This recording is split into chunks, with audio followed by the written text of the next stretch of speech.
Saúde, amada igreja, com a graça e a paz em nosso Senhor Jesus Cristo. Hoje, 30 de agosto de 2020, mais um mês que passamos dentro desta condição em que estamos, do isolamento social, e nos preparando, debaixo da graça de Deus, para um retorno gradativo. Temos feito alguns avisos, e novamente faço que no mês de setembro iremos trabalhar de uma forma um pouco diferente, avançando para essa questão dos cultos presenciais, mas por enquanto serão cultos semipresenciais com a participação de alguns irmãos durante a liturgia, participações gravadas. Até lá teremos novas informações e este novo formato de apresentação do culto aos domingos. Por enquanto, vamos continuar em oração. Temos aí notícias de vacinas que estão sendo disponibilizadas para o mês de outubro. Quem sabe em janeiro já não tenhamos aí boas condições de retorno para a igreja, com a vacinação já sendo ministrada, especialmente para aqueles que têm comorbidades, grupos de risco, etc. Então, continuemos em oração para que Deus nos dê porta de escape e nos mantenha firmes, nos mantenha unidos e envolvidos com a obra do Senhor. Hoje o texto que eu trago encontra-se em Mateus capítulo 10, apenas o versículo 40. Ali Jesus diz: "Quem vos recebe, a mim me recebe, e quem me recebe, recebe aquele que me enviou." Um versículo apenas, mas acreditamos que aqui nós temos bons ensinos com respeito à nossa vida como servos de Jesus e a igreja como um todo. O versículo ele está dentro de um contexto em que Jesus fala acerca das dificuldades exercidas, ou das dificuldades, melhor dizendo, passadas, por aqueles que professam o nome do Senhor. É neste contexto que ele diz: "Não penseis que vim trazer paz à terra. Não vim trazer paz, mas espada. Pois vim causar divisão entre homem e seu pai, entre a filha e sua mãe, entre a nora e sua sogra. Assim os inimigos do homem serão os da sua própria casa. Quem ama seu pai ou sua mãe mais do que a mim, não é digno de mim. Quem ama seu filho ou sua filha mais do que a mim, não é digno de mim. E quem não toma a sua cruz e vem após mim, não é digno de mim. Quem acha a sua vida, perdê-la-á. Quem todavia perde a vida por minha causa, acha-la-á." Exatamente dentro deste contexto é que se segue: "Quem vos recebe, a mim me recebe, e quem me recebe, recebe aquele que me enviou." Então nós temos aqui uma trilogia: os discípulos, o Senhor Jesus e o Pai Celeste. Então, fizemos a seguinte reflexão acerca deste pequeno versículo. A interpretação dessa passagem é algo bastante instrutivo para nós, servos do Senhor Jesus. Há uma relação vital entre as figuras colocadas pelo Senhor Jesus nessa passagem. A trilogia discípulos, Senhor Jesus e o Pai do céu, que não é mencionado de forma direta, mas subentende-se de que fala do Pai com a expressão "aquele que me enviou."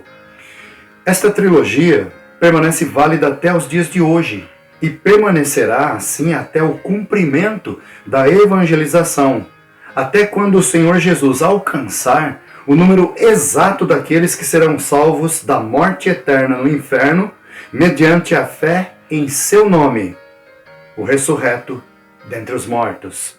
Disse Jesus: "Quem vos recebe, a mim me recebe." É de extrema importância nos reconhecermos legítimos representantes de Jesus. Nós o representamos quando visitamos as pessoas nos seus lares para lhes falar do Evangelho da salvação de Deus em Cristo Jesus, quando lhes expomos as Escrituras Sagradas para que ouçam a palavra de Deus. 2. E quem me recebe, recebe aquele que me enviou.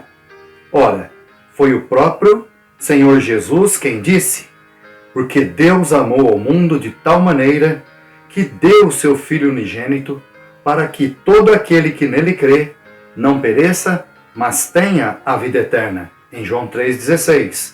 Logo, foi estabelecido por Deus esta única forma de recebermos o Pai em nossa vida. Exatamente no momento em que recebemos a Jesus, mediante a visitação de seus servos. Isto exige fé. É um ato de fé, pois não vemos a Jesus, mas apenas aos seus servos, homens, mulheres, jovens, crianças que pregam o Evangelho, visitam, oram e clamam pela salvação dos pecadores perdidos. Realmente, a expressão de Jesus, ela é encorajadora. Ele fala das dificuldades nos versículos anteriores, mas este momento é um momento de encorajamento. Porque quem vos recebe, a mim me recebe. Isso dignifica aquele que porta a mensagem. Isso dignifica aquele que carrega a mensagem, aquele que transmite a mensagem. Em nome de quem adentramos os lares? Em o nome do Senhor Jesus. Não por arrogância ou porque estamos com isto lançando mão de algo que não nos fora dado. Pelo contrário, a palavra de Jesus vem para nos estimular, nos revigora, nos faz lembrar que estamos ali como legítimos representantes do Senhor Jesus. Quando adentramos os lares para falar do Evangelho, para expor as Escrituras Sagradas, para expor a Palavra de Deus. Por isso, então, aquele que assim se reveste, certamente, ele encontrará forças para ir adiante na sua missão evangelizadora. Por quê? Não podemos ir em nome de nós mesmos. Mas o Senhor Jesus, neste texto, vai além. Além de dizer que aquele que nos recebe é como que receber ao próprio Senhor Jesus, também ele diz que aquele que recebe a Jesus, recebe também aquele que o enviou. Em outras palavras, recebe o próprio Pai. É um ato de fé, mas é isto que traz o Evangelho. Esta possibilidade de Deus habitar o ser humano. Já disse isso muitas outras vezes.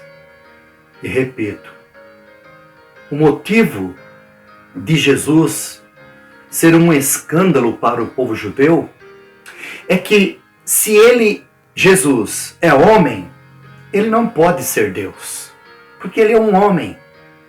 Então, dentro da teologia judaica, não cabe a ideia de que Deus se fez homem. Mesmo contendo nas Escrituras Sagradas textos que apontavam para o Messias como o Filho de Deus, como o Verbo encarnado. Então, Jesus foi um escândalo para a religião judaica.